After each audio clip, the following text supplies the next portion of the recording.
the doctor. If you're not laughing, you're dead. Sing it, baby. Shall I come back again?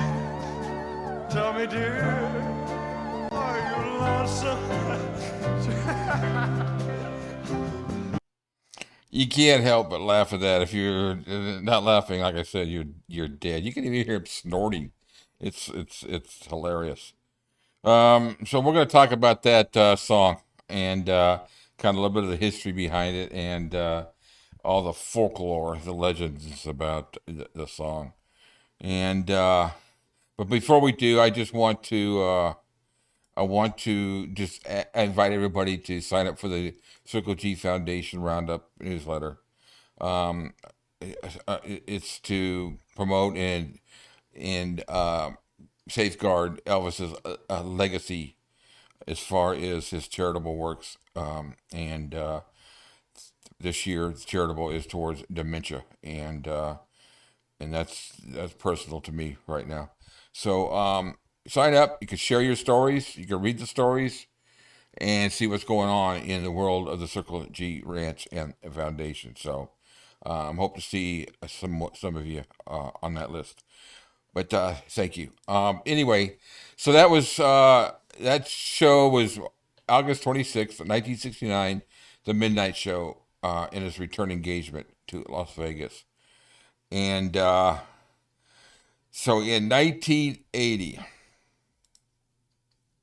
they released the 8-album set, vinyl, Elvis Aaron Presley, celebrating the 25th anniversary of Elvis signing with RCA. A lot of nice cuts, a lot of outtakes, some concert songs. There's a great Polk Salad Annie live version on there.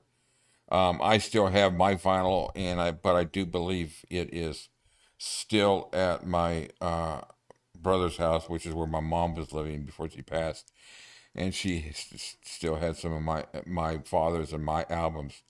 So hopefully I'll be able to obtain that eventually. But anyway, so on it was this track, and I was hooked. I absolutely loved listening to this. I played it over and over. My friends would come over, and I'd challenge them not to laugh, and 9 times out of 10, I won. They couldn't keep from laughing, even if they weren't an Elvis fan. There's no way you can't go through that without laughing.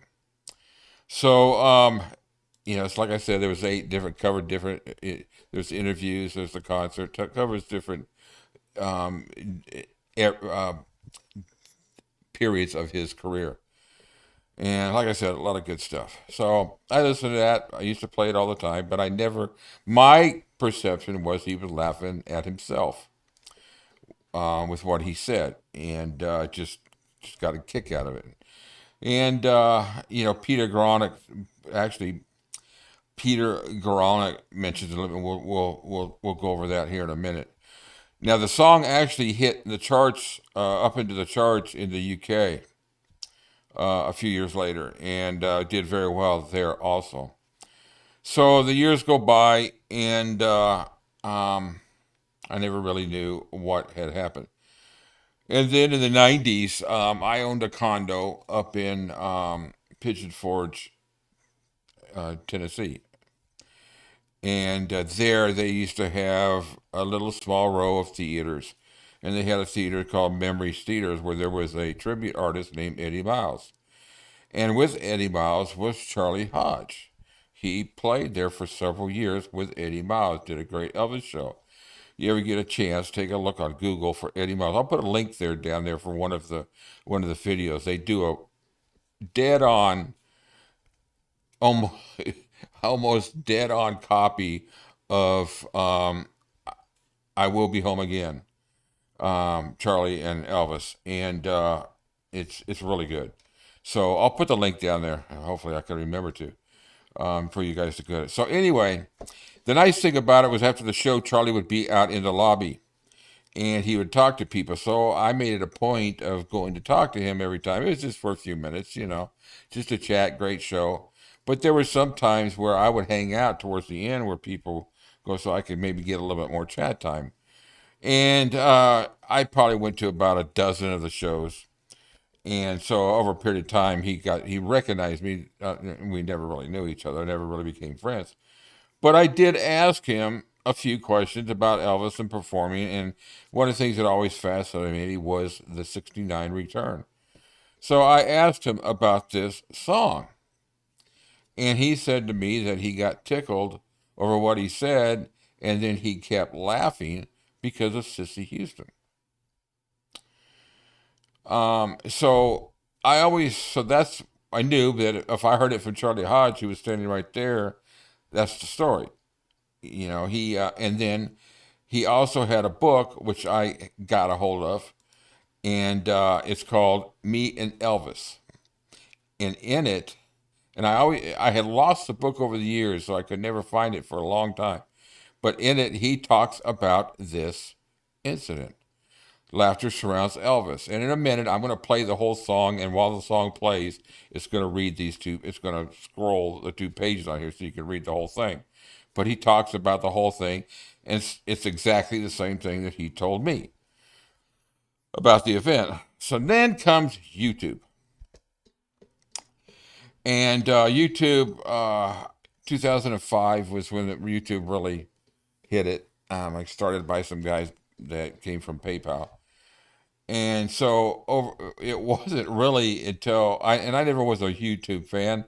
I would do YouTube like how do you fix this part on your truck or whatever, certain things. So it was a really great how-to thing. But when I became ill, during the 2020, I got hooked on YouTube. Somebody hooked me on watching reaction videos, and I would see the reactions to this song and the comments that would read, and there were so many comments about their stories about why Elvis was laughing. And you've all heard the story. The story that some guy with a toupee in the front row right there lifted it up and got Elvis laughing. He changed the words, or just very different variations. Now, if you actually believe, and somebody would always invariably say, well, I had an uncle that went there, and I had a mother that went there, and I had this, or I was there, or, this is what happened. Then that 2,200 room showroom held about 100,000 people in it that night that witnessed this to happen. Because, and I would always get on there and say, no, that's not what happened. And they would argue and argue, but I never could find the book. And then when we moved, we bought a house a year and a half ago, and when we moved, I was unpacking some boxes, and I found my copy, and that's where these pictures came from. That you see right here. This is my book, and the dumbest thing I never did was get Charlei to sign it for me, and I really wished I had it. But anyway. So that's what we're going to talk about here. Charlei disputes it. And then in the, let me see if it's in here. And then in the book, Careless Love by Peter Gronick, this is what he says. He says, as the engagement wore on, 1969, Elvis' mood continued to loosen up, and with it on his on-stage demeanor. And I'll jump down here. He first split his pants about 2 weeks into the engagement, and soon that too became a kind of a ritual, with memories sung one time from behind the curtain as he changed his trousers. One night he dissolved into hysterical laughter at sweet inspiration Sissy Houston's soprano obligato during Are You Lonesome Tonight, and he could never get back to singing the tune. So he was laughing at Sissy. That's where you hear it. Sing it, baby. You could hear him saying that to her, and you could hear Sissy never misses a lick. So you got Charlie Hodge, who was there, Peter Gronick, who did a lot of research in this and was told by people that were involved in the circle of Elvis that told him the same story. So, no bald head, no man with a bald head. It's all garbage. What are the odds that a man's toupee is going to fall off at the same time by a waiter bumping him, or that some guy sitting in the audience says, oh, I'm here at the Elvis Presley concert. I think I'll flip my toupee up so maybe he'll see my bald head that I try to cover because I'm embarrassed with it. or whatever the incident is. It's just garbage. There is no backup for it. It's just folklore, legends, wise tales, husband's tales, whatever tales, dog tales. So anyway, it's not true. It didn't happen. So what I'm going to do is I'm going to play right now the full song, and in it you could read that portion by Charlei Hodge that describes what happened that night. Take a listen, and I'll be right back. Are you lonesome tonight? Do you miss me tonight? Are you sorry we drifted apart? Does your memory stray to a bright summer day when I kissed you and called you sweetheart? Do the chairs in your parlor seem empty and bare? Do you gaze at your bald head and wish you had hair? Is your heart filled with pain?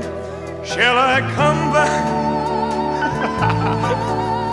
Tell me, dear, are you lonesome? Oh, Lord, Lord. I wonder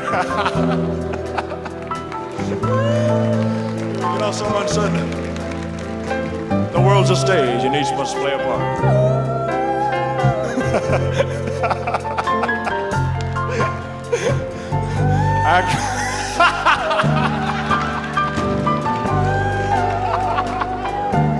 Oh, God. Oh, man, I tell you.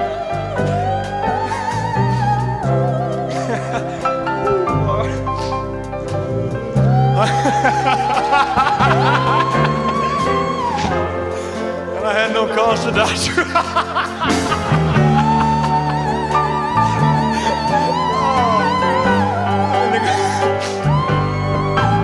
Sing it, baby. Shall I come back again? Tell me, dear, are you lonesome? Is your heart filled with pain? Shall I come back again? Tell me, dear, are you lonesome tonight?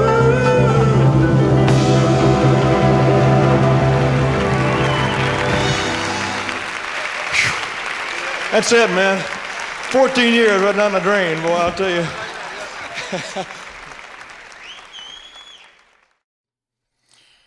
All right. Well, I hope you enjoyed it.